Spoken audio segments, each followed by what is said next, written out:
Chers fidèles téléspectateurs de Clarette Télévision, bonjour et bienvenue. Dimanche dernier, Jésus défiait les catégories de notre intelligence. Il multipliait les pains.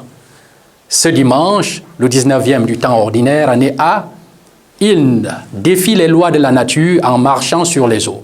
Mais attention, nous pouvons faire comme lui si nous avons foi en sa parole et la mettons en pratique. Asseyons-nous et écoutons les textes de ce dimanche. Et revenons après.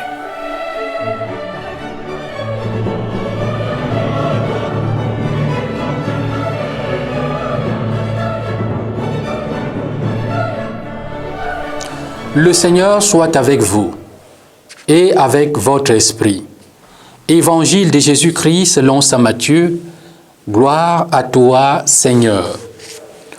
Aussitôt après avoir nourri la foule dans le désert, Jésus obligea les disciples à monter dans la barque et à le précéder sur l'autre rive pendant qu'il renverrait les foules.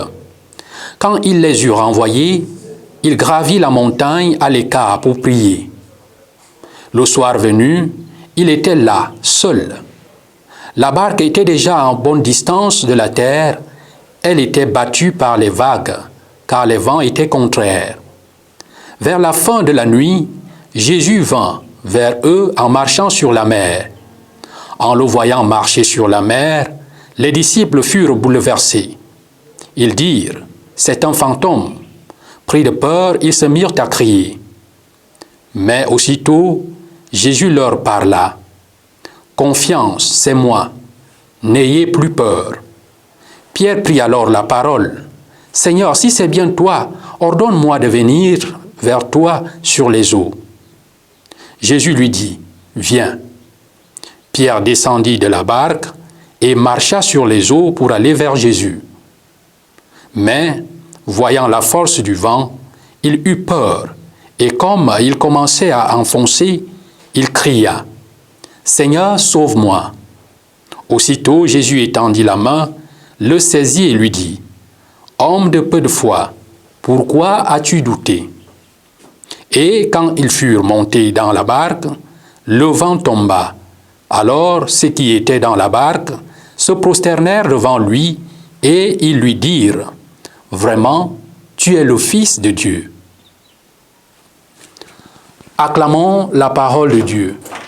Louange à toi, Seigneur Jésus.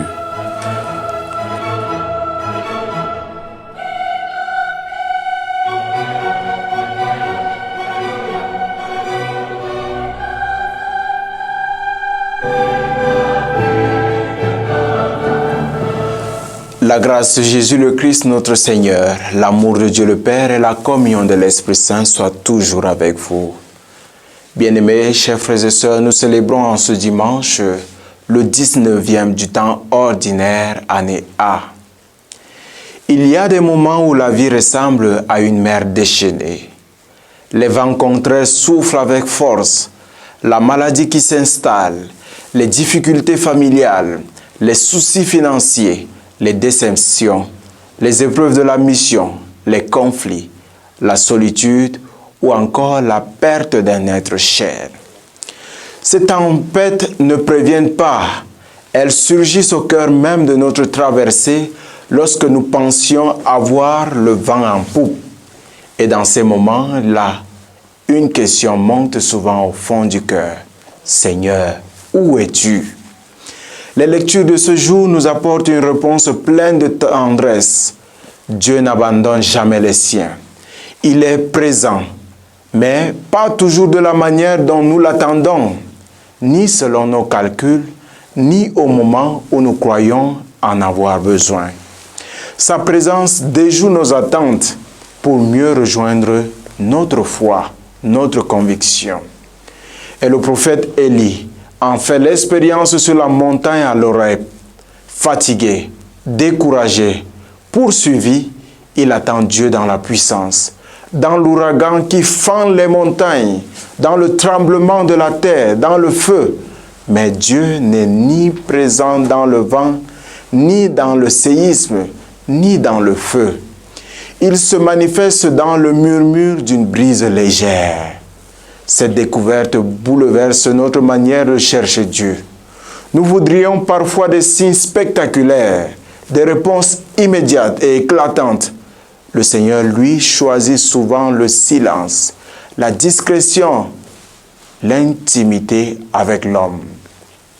Il agit dans le secret de notre cœur, dans une parole qui console, un pardon offert et reçu, une Eucharistie célébrée avec foi, un geste de charité posé sans bruit. Dès lors, mes chers frères et sœurs, apprendre à reconnaître Dieu dans la brise légère, c'est apprendre à faire silence pour l'entendre. Saint Paul, dans la deuxième lecture, nous révèle un autre visage de la foi, celui d'un cœur qui souffre par amour. Il porte en lui une tristesse profonde et continuelle pour son peuple Israël qui n'a pas encore reconnu le Christ. Il ne condamne pas, il n'accuse pas, il aime jusqu'à désirer être lui-même séparé du Christ pour le salut des siens. Cette souffrance missionnaire nous interpelle. Avons-nous aussi le cœur qui souffre pour ceux qui sont loin de Dieu? Portons-nous dans la prière nos familles, nos amis, ceux qui ont perdu la foi ou qui ne l'ont jamais reçue. L'amour véritable, mes bien-aimés chers frères et sœurs, ne se contente pas de constater l'éloignement des autres. Il s'engage, il intercède, il espère contre toute espérance. Et l'Évangile nous conduit au cœur de la tempête. Après avoir nourri la foule, Jésus renvoie ses disciples en barque et se retire pour prier seul sur la montagne. Pendant ce temps, la barque est battue par les vagues, car le vent est contraire. C'est l'image de nos vies. Nous avançons souvent à contre-courant, épuisés par la rame, sans que le vent cesse de souffler contre nous. Et voici que Jésus vient. Il vient à eux, marchant sur la mer. Les disciples, saisis de frayeur, crient « C'est un fantôme !» Mais aussitôt, la voix familière se fait entendre. « Confiance, c'est moi, n'ayez pas peur. » Pierre, dans son élan généreux, demande à venir vers Jésus sur les eaux. Et il marche tant que son regard demeure fixé sur le Seigneur. Mais dès qu'il détourne les yeux pour regarder la violence du vent, il commence à couler. Ce n'est pas la tempête qui a changé, c'est le regard de Pierre. Voilà toute la leçon de cet évangile. Notre vie est semblable à celle de Pierre. Lorsque nous fixons nos yeux sur nos difficultés, sur nos manques, sur la force du vent contraire, nous sombrons peu à peu, gagnés par le découragement. Lorsque nous fixons nos yeux sur le Christ, nous avançons, même au milieu des vagues, même lorsque tout semble contredire notre espérance. Et lorsque Pierre s'entend qu'il s'enfonce, crie de tout cœur, « Seigneur, sauve-moi !» Jésus ne tarde pas. Aussitôt, il étendit la main et le saisit. C'est là toute la certitude de notre foi, mes bien-aimés chers frères et sœurs. Le Christ ne nous abandonne jamais, même dans notre manque de foi, même dans nos doutes, même lorsque nous coulons par notre propre faute. Il suffit d'un cri. Il suffit d'une prière sincère pour que sa main se tende vers nous. Bien-aimés chers frères et sœurs, quelles sont aujourd'hui les tempêtes qui agitent notre barque? Quel vent contraire menace de nous faire sombrer? Le Seigneur nous invite en ce dimanche à 3 attitudes.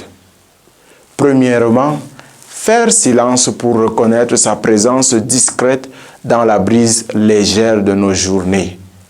Deuxièmement, aimer comme Paul, en portant dans la prière ceux qui sont loin de Dieu.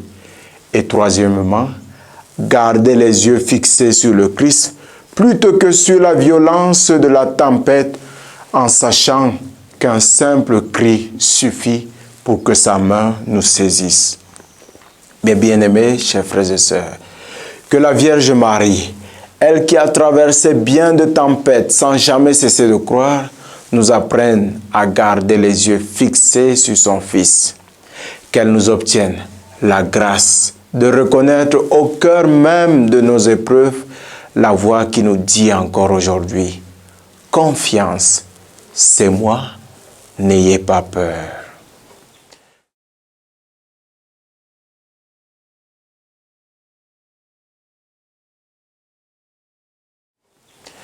Le Seigneur soit avec vous et avec votre esprit. Que Dieu Tout-Puissant vous bénisse, le Père et le Fils et le Saint-Esprit. Amen.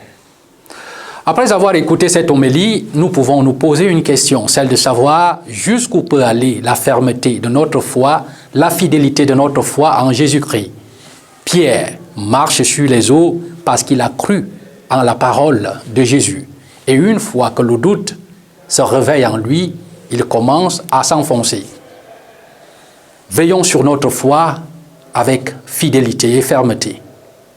Merci de nous avoir regardés. Au revoir.